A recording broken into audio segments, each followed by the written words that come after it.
They want us to humanize Charlie Kirk now that he's gone. But let's be real, he spent his entire life denying humanity to literally everyone else. So don't expect softness now. This man wasn't just a conservative talking head. He called the Civil Rights Act a mistake. He said Justice Ketanji Brown Jackson was nothing more than a DEI hire.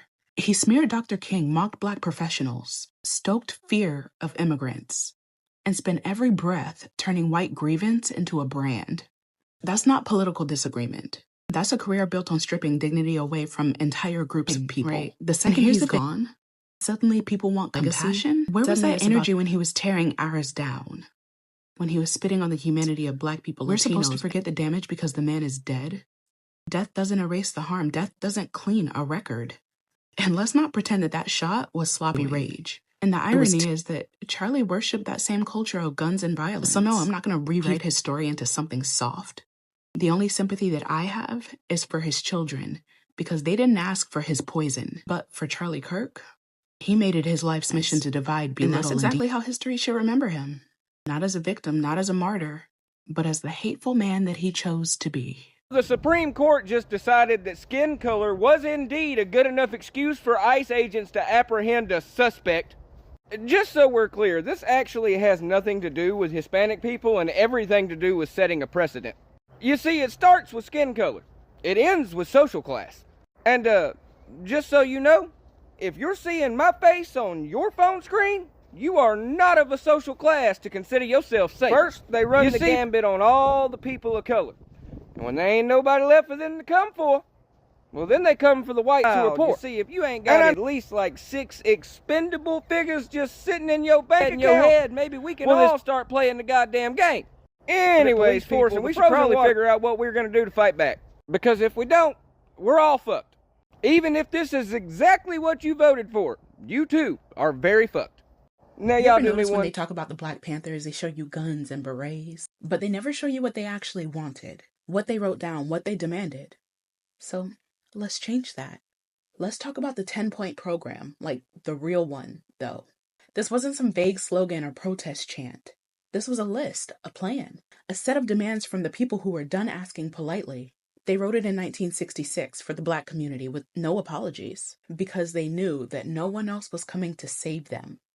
But they didn't just call out racism in the abstract. They named the system, pointed the finger at capitalism, policing, war, and the way that the state kept Black communities in check. They knew that it wasn't just personal prejudice, it was policy. Number 1, we want freedom. We want the power to determine the destiny of our Black community. That's self-determination, not integration on someone else's terms. Number 2, we want full employment for our people. Because how free are you if you can't eat? We want an end to the robbery by the capitalists of our Black community. They didn't sugarcoat it, they called it robbery. Landlords, businesses, whole systems just draining Black neighborhoods. They wanted it to stop. Rightfully so. Number 4, we want decent housing fit for human beings. Not slumlords, not redlining. They demanded the right to live somewhere safe and dignified. Number 5, we want education that exposes the true history of American society, because they were tired of the lies. They wanted Black kids to know the truth about their history, their worth, their power. Number 6, we want all Black men exempt from military service. Because why die for a country that won't protect you at home?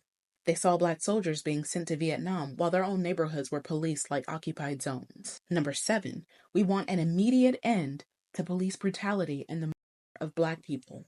They didn't just talk about it. They demanded accountability before there were hashtags or body cams. Number 8, we want freedom for all Black men held in federal, state, county, city, prisons, and jails. They knew mass incarceration wasn't about justice, it was about control. Number 9, we want all Black people, when brought to trial, to be tried by a jury of their own peer group.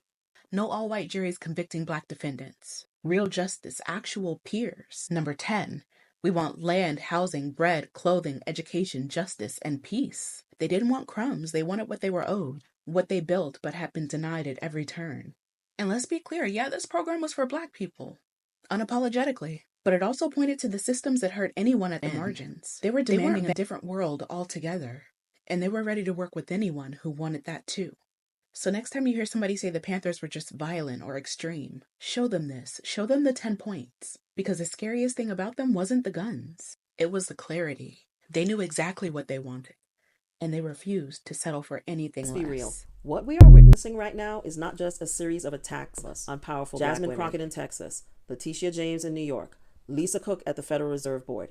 It's open season on black women in power. And we need to understand what this really means, because when black women in the highest seats of power aren't safe, so let's talk about these attacks. And let's look at what's happening right now, because these attacks aren't abstract. They're unfolding in real time against black women who dare to step into positions of power. Let's first talk about Jasmine Crockett in Texas. We all know that they have been attacking Jasmine Crockett for quite some time. She's outspoken and unapologetically black, and she tells the truth. But the latest move is even more sinister. As I've explained, in Texas, most recently, they've been mounting an assault on black and brown voting rights. Republicans gerrymandered her congressional district and literally drew her out of it. That means that she no longer lives inside of the district that she represents. So now she is faced with a very difficult choice. She can either move into the newly drawn district where she currently lives and run in that district, or she can stay in the one that she lives in and run there and face targeted challenges because she no longer lives there. None of this is accidental. It's deliberate, and it's designed to sideline her voice and weaken her political influence. Now, let's talk about Big Tish, Letitia James in New York. She's the Attorney General of the state of New York, the first black woman to hold that position. And she has been relentless in going after Trump and the Trump Foundation for their illegal activities in the state of New York. She has prosecuted the current occupant of the White House, securing 32 felony convictions against him. And for that act of accountability, she's now facing manufactured retaliation. His allies are suddenly dragging her into some so-called mortgage fraud investigation. And the case clearly appears to be pulled out of thin air, and it is not accidental. Let's now talk about Lisa Cook, the first black woman to ever be appointed to the Federal Reserve Board. The current occupant, again, can't push his own appointee, the chairman, Jerome Powell, around. So instead, he's targeting Ms. Cook, accusing her of what? Mortgage fraud again, and threatening to fire her if she doesn't resign her seat. It's a baseless attack meant to intimidate and humiliate because he wants the seat. He thinks that if he puts one of his cronies in there, he can get Powell to change the interest rates. And let's pause here because you notice a pattern. Why mortgage fraud? Because it's low-hanging fruit. Almost everyone who isn't rich has to get a mortgage to buy a home or any property. That means there's always paperwork, applications, income statements, tax records that can be picked apart under a microscope. And if someone wants to weaponize that information, they can easily do so. And they can almost always find something that they can twist into an accusation, an allegation of wrongdoing. It's not about an easy angle to smear and discredit people, especially black people in the public sphere, black public officials who hold power. And while this is happening at the highest levels of government, as you know, over 300,000 black women have already been forced out of the workforce in 2025 alone. And remember, the year isn't even over yet. This is not a coincidence. This is part of the same campaign of erasure. The message is very clear. No matter how high you rise, no matter how hard you work,